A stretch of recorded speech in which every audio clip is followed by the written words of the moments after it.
नमस्कार, आप देख रहे हैं टाइम इंडिया टीवी न्यूज और इस समय वक्त हो चुका है एक बड़ा डिबेट का, जिसमें हम बात करेंगे बढ़ती पेट्रोल और डीजल पर महंगाई। इसी को लेकर के हमारे साथ 3 लोग मौजूद है। हमारे साथ मौजूद है कपिल परशुराम, जो कि कांग्रेस से आते हैं। दूसरे नंबर पर बैठे हैं शंकर तंवर जी, जो कि भारतीय जनता पार्टी से आते हैं। और जो तीसरे नंबर पर बैठे हैं वो शशि जी हैं, जो कि एक सोशल वर्कर है। आप तीनों का बहुत बहुत स्वागत है। सबसे पहले मेरा सवाल शंकर जी आपसे ही होगा, क्योंकि सूबे में आप ही की सरकार है, तो लाजमी है कि सवाल भी आपसे ही बनता है। इस समय जैसा कि आप देख रहे हो कि कच्चे तेल की अगर हम बात करें तो कच्चा तेल सस्ता आने के बावजूद भी केंद्र सरकार या राज्य सरकार, दोनों सरकारें इतना टैक्स क्यों लगा रही है, इतना बैठ कि पेट्रोल और डीजल कुछ राज्यों में तो पेट्रोल 100 के पार कर गया है और दिल्ली में भी पेट्रोल 90 के आसपास पहुंच चुका है। तो ऐसा क्यों है?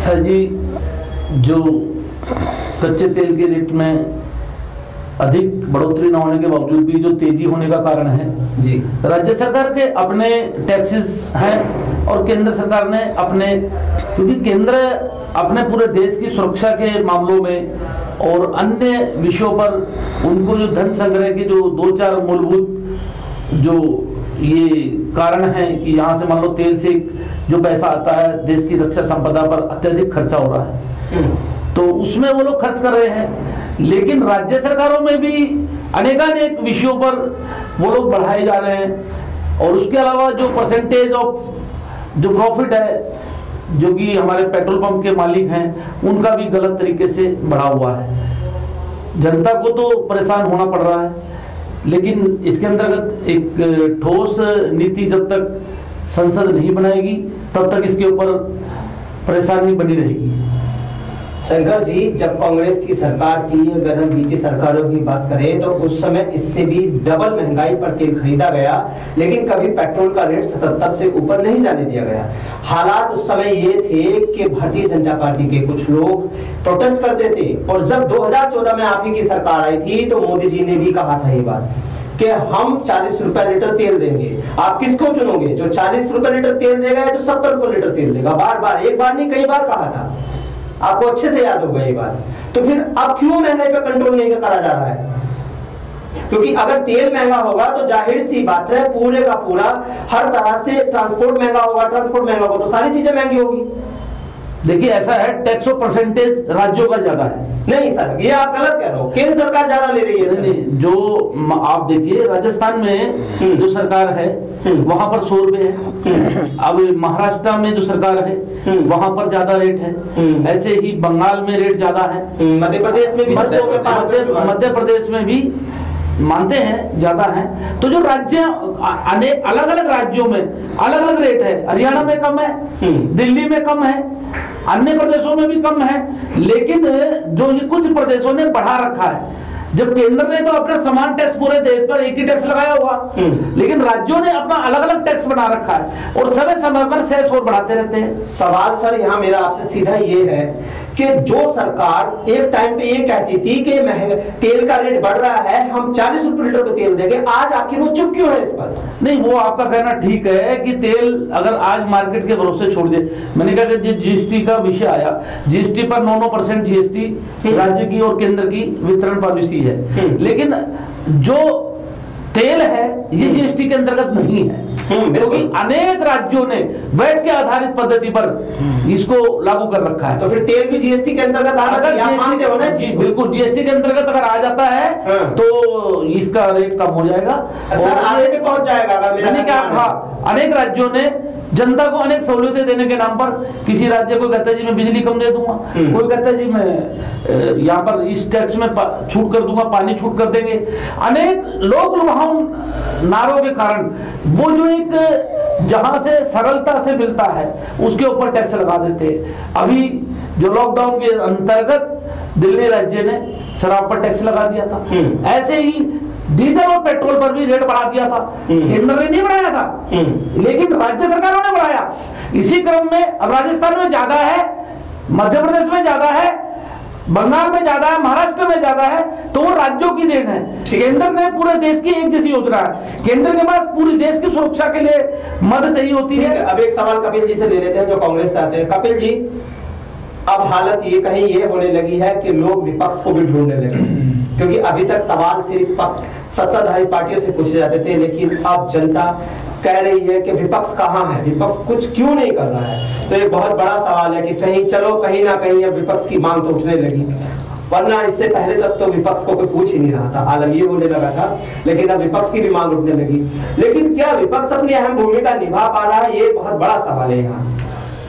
जी जुबेर जी, विपक्ष पूरी तरह से अपना काम कर रहा है। कल इंडियन यूथ कांग्रेस का धरना था, परसों भी था और आज भी हमारे यहाँ पर पालम विधानसभा में ये पेट्रोल और डीजल में जो बढ़ोतरी हुई है उसके खिलाफ धरना प्रदर्शन है वहाँ पर। तो विपक्ष अपनी भूमिका पूरी तरीके से कर रहा है, लेकिन वो जो मीडिया है, मीडिया उसको दिखा नहीं रहा। जब तक मीडिया वो कवरेज नहीं करेगा, वो खबर नहीं दिखाएगा, तो जनता तक 138 करोड़ लोगों तक वो आवाज बात कैसे पहुंचेगी। तो ऐसा नहीं है कि विपक्ष शांत है, विपक्ष किसानों के भी साथ है, विपक्ष जो बढ़ती हुई महंगाई है, पेट्रोल डीजल के रेट है, उसमें भी उसके खिलाफ भी विपक्ष अपनी आवाज उठा रहा है। और ये तो सबको पता है कि पेट्रोल का रेट इस वक्त क्या है, डीजल का क्या है, दिल्ली में 90 रुपए 58 पैसे है। तो इसमें सबसे बड़ा जिम्मेदार तो मैं बीजेपी सरकार को मानता हूं, लेकिन उससे भी ज्यादा जिम्मेदार जुबेर जी वो सब लोग हैं जिन्होंने बीजेपी के लुभावने वादों में आकर बीजेपी को वोट किया था, क्योंकि उनके साथ बहुत बड़ा विश्वासघात हुआ है, छल हुआ है। बीजेपी ने क्या बोला था, चाहे वो रोजगार के बारे में बोला हो या काला धन के बारे में बोला हो या महंगाई के बारे में बोला हो। तो अब महंगाई देखिए, जो 8-9 हजार रुपए कमाता है और घर में कमाने वाला एक है, तो अपने घर परिवार में वो कैसे, उसका घर परिवार वालों को वो कैसे पालेगा, कैसे घर चलाएगा। और सबसे बड़ी बात कि इसका अगर आप दूसरा एंगल देखेंगे, इसमें हमारे समाज में, सोसाइटी में आप देखते हैं आए दिन खबरें आती हैं, छोटी छोटी बात पे पार्किंग को लेकर या गाड़ी टच होने को लेकर खून हो जाते हैं, मर्डर हो जाते हैं। तो अब लोगों का आलम यह है, लोग अब अपने पड़ोसी में अगर कोई स्कूटी मांगता है, बाइक मांगता है या गाड़ी मांगता है तो पहले दे देते थे, लेकिन अब लोग कतराते हैं, आंखें चुराते हैं कि भाई कोई मेरी बाइक ना मांग ले, कोई गाड़ी ना मांग ले। तो इसमें क्या होगा, इससे भी आने वाले टाइम में अगर महंगाई। हाँ जी, ये तो हुई थी डीजल पेट्रोल की बात। अगर मैं एलपीजी की बात करूं, फरवरी माह में 4 फरवरी को पैसे बढ़े थे, ये पहली बार जो बढ़े थे इस साल की अगर मैं बात करूं। हाँ जी, उसके बाद फिर 14 फरवरी को बढ़े, यानी कि कुल 75 रुपए बढ़े, एक बार 25 रुपए बढ़े, एक बार 50 रुपए बढ़े। एलपीजी पे भी इस तरह से, यानी कि आप सिलेंडर अगर हम दिल्ली में बात करें 769 रुपए के आसपास सिलेंडर बैठ रहा है। तो कहीं ना कहीं इससे भी इफेक्ट हुआ है। अब सबसे बड़ा सवाल, ये जो उज्ज्वला योजना केंद्र सरकार की ओर से चलाई गई थी, क्या उन लोगों को सिलेंडर मिल पा रहा है, क्या वो सिलेंडर खरीद पा रहे हैं? नहीं जी, किसी को ये जो भी केंद्र सरकार ने वादे किए थे, एक तरह से आप कह सकते हैं फरमान, केंद्र सरकार फरमान भेज देती है कि रातों रात जो भी होता, जैसे नोटबंदी हो या भी जो महंगाई का हुआ है। तो अगर अब आप जमीनी लेवल पर जाकर, ग्राउंड लेवल पर जाकर पता करेंगे, इस वक्त जनता का बहुत बुरा हाल है। जनता त्राईमान कर चुकी है, जनता कह रही है इतनी कमर तोड़ महंगाई हमने आज तक नहीं देखी और वो ना हुई है। सोशल वर्कर है उनसे। हाँ बोलिए। गैस के विषय में मैं बताना चाहूंगा जी जी, आज पिछले 2-3 माह से बढ़ रहा है। आप अगर यही आंकड़ा गत वर्ष का भी उठाएंगे तो इस कालांश में जनवरी से लेकर के मार्च अप्रैल तक थोड़ा प्लस होता है, जून के पश्चात माइनस होता चला जाता है। ये क्यों? आपको जानकारी होगी कि सब्सिडी दी जाती थी। सब्सिडी का कालांश जो है, पीछे सब्सिडी जब रेट कम होता है तो सब्सिडी नहीं आती, ना के बराबर आती है। अब कुछ जनता को सब्सिडी दी जाती है, गरीब परिवारों को, क्योंकि कुछ उन लोगों के वो अपने ध्यान होगा, प्रधानमंत्री बीमा योजना के अंतर्गत कुछ लोगों के किस्तें जाती है जून के महीने में। तो उनके खातों में अगर पैसा नहीं होगा तो उनकी सुरक्षा का मापदंड, वैसे वो लोग नहीं भरेंगे, लेकिन अगर वो सब्सिडी लेने के वहां से उनके अकाउंट में ट्रांसफर हो जाते हैं, वही उन्हीं का पैसा उनके ऊपर ही खर्च होता है। ये सरकार ने उनकी सुरक्षा के लिए विषय बनाया। 1 रुपए रोज के ऊपर से उनके ऊपर 2 लाख का बीमा उनको तय किया। 1 रुपया अधिक नहीं है।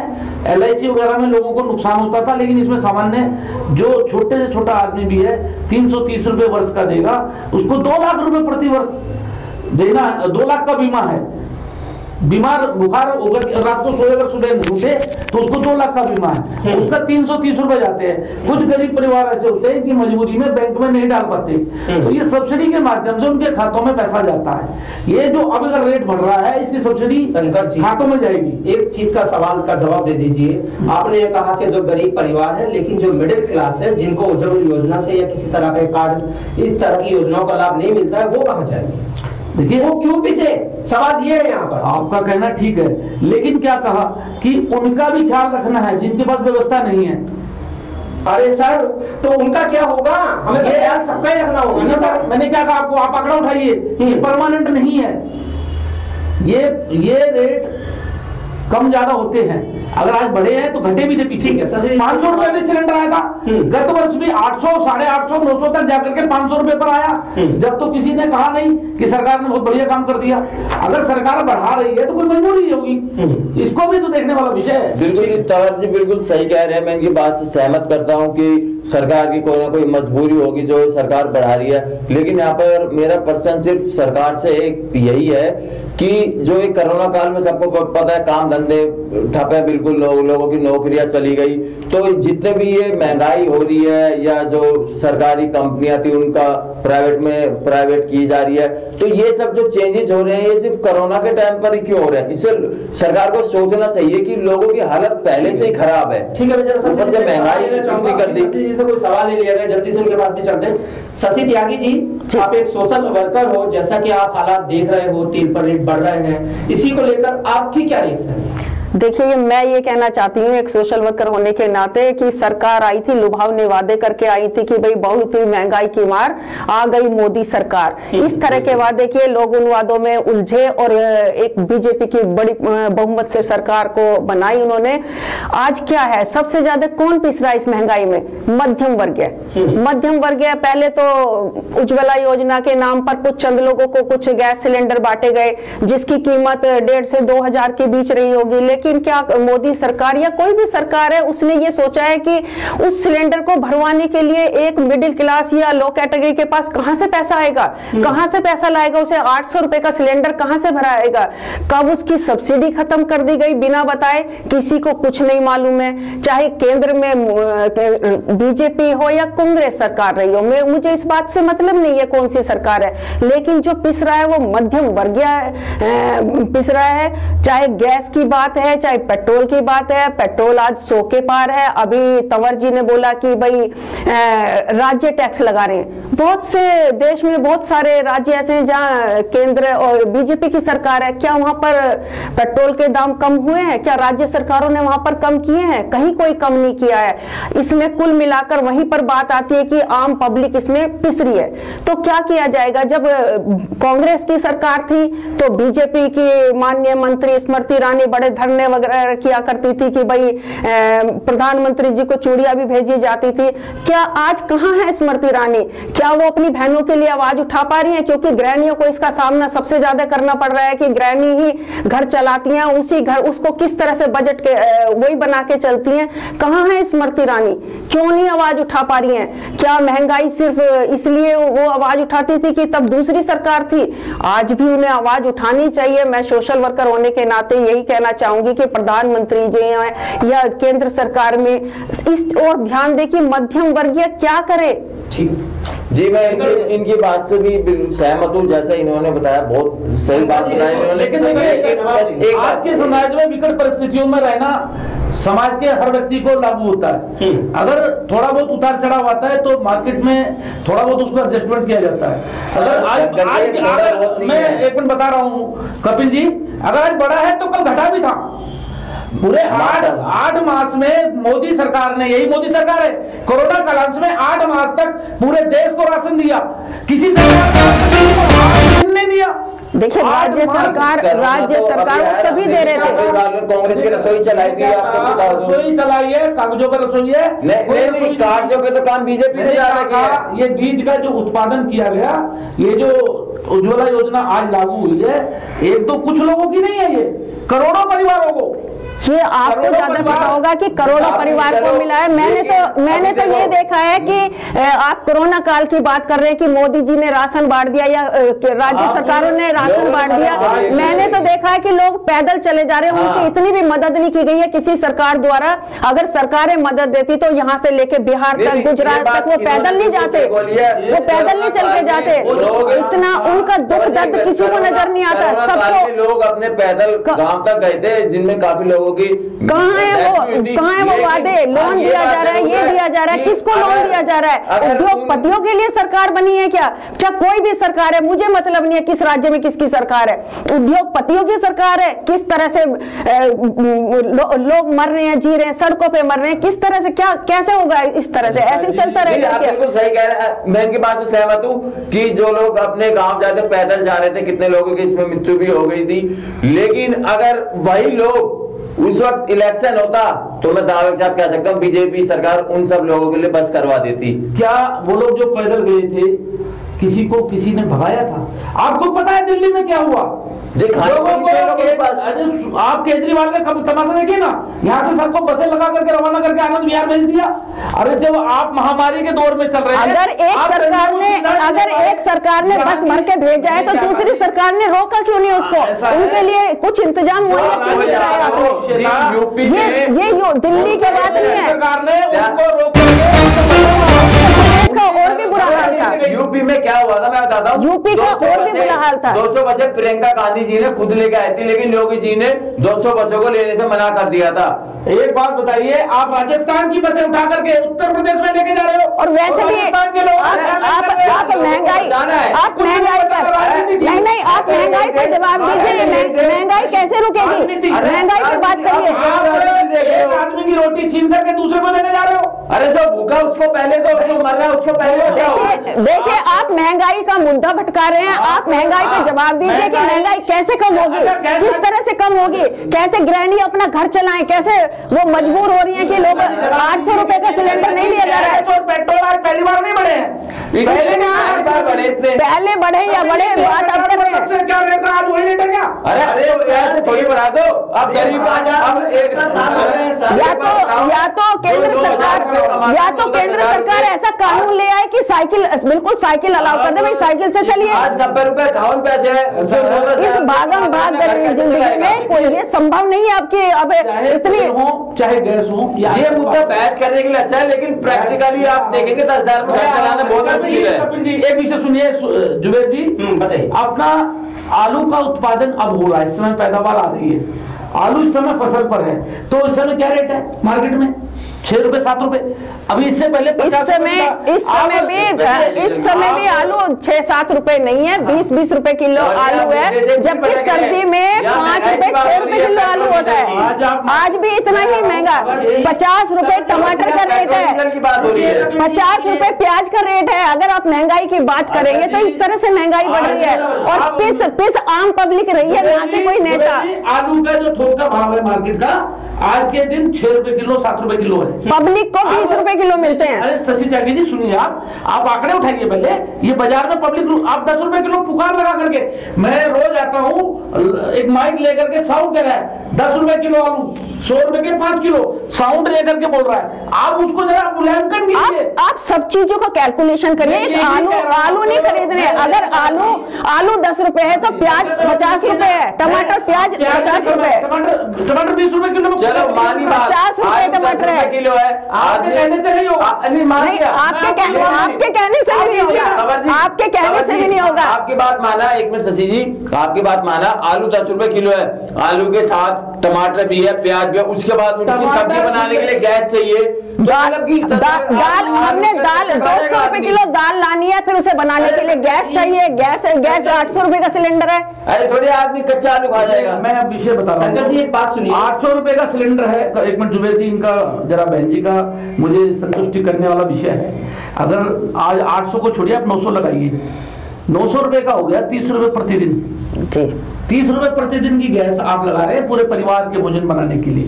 1 मास और 40 दिन तक सिलेंडर लगभग चलता है अगर छोटे परिवार हैं तो। सामान्य जो बता रहा हूं, 30 रुपए की आप गैस लगा रहे हैं, एक दिन का 2 समय बनाने का 15 रुपए एक समय बनाने का और 15 रुपए एक समय बनाने का, जब मैं 900 रुपए कैलकुलेशन कर रहा हूं। उसके बाद में आलू आपका 10 रुपए किलो खुले बाजार में, 20 रुपए किलो टमाटर है, दाल आपकी क्या है 65 रुपए किलो दाल बिक रही है। कौन कहता 65 रुपए दाल है? मसूर की दाल, चने की दाल खाली बिल्कुल नहीं है। आप मार्केट चलिए, मार्केट जाके देखिए 150 रुपए किलो दाल है। शंकर जी से मैं बात करता हूँ। शंकर जी, आप ये कहना चाहते हो एक परिवार नॉर्मल खर्च 200 रुपए में चला देगा, ठीक है ना? आप ये कहना चाहते हो जो ये तेल इस समय जो 100 रुपए लीटर के आसपास पहुंच चुका है, पेट्रोल की अगर मैं बात करूं, क्या आप इससे दिल्ली में 100 रुपए नहीं है जी, दिल्ली की बात नहीं कर रहा हूं, दिल्ली में 100 रुपए कुछ राज्यों में है, कुछ राज्यों में जो मैंने क्या कहा, कुछ राज्यों के अपने टैक्सेस हैं। सर सबसे ज्यादा महंगा तेल इस समय अगर मैं बात करूं तो एमपी में है, मध्य प्रदेश के भोपाल में है, एकुरेट जगह बिल्कुल नहीं, आप गलत शायद जहां पर बीजेपी की सरकार प्रीमियम पेट्रोल वही महंगा है, ठीक है। उसके बाद बॉम्बे में, राजस्थान और महाराष्ट्र, बॉम्बे में सबसे टॉप पे भोपाल है जी, मध्य प्रदेश का। आप आंकड़े में जाके देखिए, देखिए आप जी, क्या आप इससे खुश हैं?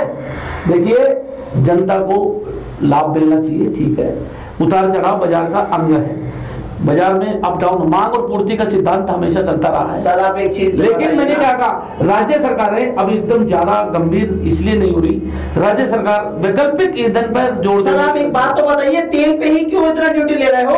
और भी तो चीजें है ना देश में, उनको बढ़ाइए। मैंने क्या कहा जी, देखो केंद्र की चीज पे क्यों, केंद्र का विषय नहीं है ना जी, राज्य सरकारों का विषय। राज्य में सरकारें किसकी हैं? राज्य में सरकारें किसकी हैं सबसे ज्यादा? आप ये देखिए किसकी सरकार है राज्य में? राज्यों को कहा गया दिल्ली में किसी और की है, मुझे लगता है पूरे देश में, पंजाब को छोड़ दें तो पूरे देश में बीजेपी की सरकार है, तो क्यों नहीं कम कर रहे? चलिए पंजाब को छोड़ दीजिए, दिल्ली को छोड़ दीजिए, तो पूरे देश में तो कम होना चाहिए, पूरे देश में तो 50 रुपए आ जाना चाहिए। मैं जो बता रहा हूं आपको, राज्य और केंद्र में जो तुलनात्मक जो अध्ययन विषय है कि दोनों को जीएसटी पर लागू एक्टिवेट होने के लिए तैयार नहीं। देखिए कोई भी है, जीएसटी है, कुछ भी है, पब्लिक मार झेल रही है, इसकी कोई नहीं झेल रहा है, आम पब्लिक पिस रही है उसमें। कि जो टैक्सेशन है अगर बराबर भी होगा तो जनता पर इतनी मार नहीं पड़ेगी। पता लगता है कि राज्य का टैक्स ज्यादा है और केंद्र का कम है। क्या आप इस बात से संतुष्ट हैं कि बहुत लोगों का रोजगार गया है कोरोना के दौरान? देखिए वो कालांश बीत गया, अभी आज का जो देखिए मेरी बात सुनिए। नहीं सर एक मिनट में उसकी बात नहीं कर रहा, मानते हो ना चीज? अच्छा जी, कुछ लोगों की जाने गई है अभी आपदा में। सर अभी उत्तराखंड में आपदा आई, सवाल तो सुन लीजिए, आपका सुनामी अलग है। नहीं सर एक मिनट, महामारी जी, महामारी में लोग अपनी जान बचाएंगे। शंकर जी मैं क्या कह रहा हूँ, आप इस बात से सेटिस्फाई हो ना, संतुष्ट मानते हो? मैं ये मानता हूँ राज्य के कारण या केंद्र के जो आप जिनके पास रोजगार है, कई लोग ऐसे हैं जो 10,000 रुपए की नौकरी करते हैं, 20-20 हजार वाले 10,000 की नौकरी कर रहे हैं, तो सर वो कैसे अपना घर चलाएंगे? इतना महंगा पेट्रोल डलवा के गाड़ी में कैसे बच्चे पालेंगे, कैसे लिखाएंगे पढ़ाएंगे, क्या है उनके लिए? देखिए जुबेर जी मैं एक बार बता दूं, मार्च से लेके दिसंबर तक बनने वाला है। इस कोरोना काल में 3,80,000 लोग बेरोजगार हुए हैं। ये आंकड़े बोलते हैं 3,80,000 लोग बेरोजगार हुए हैं। इसकी बात नहीं चल रही बेरोजगारी की, इसमें महंगाई की बात चल रही है, तो इसमें महंगाई की बात चल रही है। ये जो उस समय जो कालांश था, आपके पास कपिल थोड़े आंकड़े में गड़बड़ी है जी। मैं घर पे नहीं बनाता आंकड़े, बीजेपी वालों की तरह है। बीजेपी वाले घर पे आंकड़े बनाते हैं। जो मैं आपको बता रहा हूँ, एक बार सुनिए, उस दौर में जब लोग यहाँ से दिल्ली छोड़कर बाहर चले गए तो रोजगार तो चला गया जी। जब खाने को है तो जाएंगे इतने घर? नहीं खाने के लिए वो बेचारे गरीब तबके के, मिडिल क्लास के, उससे भी नीचे क्लास के। आप आपस में बात मत कीजिए। ये जो विषय है कि जनता की चिंता राज्य की सरकार ने नहीं की गंभीरता से, उनके लिए भोजन की व्यवस्था नहीं करी। तो क्या आखिरी सवाल आपसे लेते हैं शंकर जी, उसके बाद चलने का टाइम हो गया, प्रोग्राम खत्म करने का। शंकर जी बस ये बता दीजिए, क्या सरकार के पास कोई ऐसा उपाय है जिससे तेल और पेट्रोल का भाव कम हो सके? इसके ऊपर आपकी कोई राय हो तो बता दीजिए। देखिए वर्तमान में सरकार की अपनी योजना है, सरकार प्रयास तो काफी करती है। अगर ये टैक्सेशन सेंट्रलाइज हो जाए तो मेरे अनुसार कम हो जाएगा। राज्य अगर अपने टैक्स देखिए जी, मैं सिर्फ एक राय देना चाहता हूं कि इस वक्त जो महंगाई है वो बहुत ही कमर तोड़ महंगाई है, मानो ना मानो यही सच है। और जो कोई भी सरकार हो, जो कोई नहीं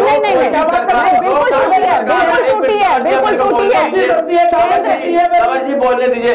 सरकार कोई भी हो वो देश की जनता के लिए चुनी जाती है, चाहे वो कांग्रेस हो या बीजेपी। तो उस सरकार का फर्ज बनता है कि वो देश की जनता का ध्यान रखे, चाहे वो महंगाई हो, रोजगार हो, कोई भी हो। और अगर कोई सरकार देश की जनता का ध्यान नहीं रख सकती तो उसको गद्दी छोड़ देनी चाहिए। मोदी जी ने पूरे देश को राशन दिया, मोदी जी ने सुरक्षा के लिए बीमा योजनाएं दी, मोदी जी ने स्वास्थ्य के लिए कहाँ है वो बीमा योजना, कहाँ है वो राशन? मैं भी मध्यम वर्गीय परिवार से हूँ, मुझे तो राशन नहीं मिला। मुझे तो मेरे लिए कोई बीमा योजना, सिर्फ ये कागजों में है और कहीं कोई बीमा योजना नहीं है। और इसको बहस की बजाय इसको केंद्र सरकार को सुलझाना पड़ेगा। आप समाज में नहीं, बिल्कुल मुझे जानकारी है, शायद जानकारी आपको नहीं। आप बार बार एक ही बात कहते हैं, राज्य ने कम नहीं किया, राज्य ने। मेरी आप इस बात का जवाब दीजिए, जहां राज्य में बीजेपी की सरकार नहीं, आप उस राज्य को छोड़ दीजिए, और जहां पर बीजेपी की सरकार है राज्य में, तो वो क्यों नहीं कम कर पा रहे? उस बात का आप जवाब दें। वो क्यों नहीं अपनी केंद्र सरकार के साथ मिलकर कम कर पा रहे? कुछ कम नहीं है हरियाणा में। हरियाणा का सबसे बुरा हाल है। 90 रुपए क्रॉस है हरियाणा में, क्या सबसे बुरा हाल है हरियाणा का? आप किसी भी विषय पर ले लीजिए, 90 क्रॉस है। मैंने क्या कहा? केंद्र पूरी तरह नाकाम रही है, केंद्र पूरी तरह नाकाम रही है। यहाँ पर खत्म करने का टाइम हो गया है। पूरे देश में सबसे कम हरियाणा। कुल करता है कि अभी किसी के पास इसका कोई हल नहीं है कि कैसे आखिर जी हल तो सरकार निकालेगी, कैसे डीजल और पेट्रोल पे रेट कम हो पाएंगे। अभी इसका कोई हल नहीं हो। सरकार के पास पैसे नहीं है, लेकिन 1000 करोड़ की संसद बना ली। आप लोगों को बहुत बहुत धन्यवाद।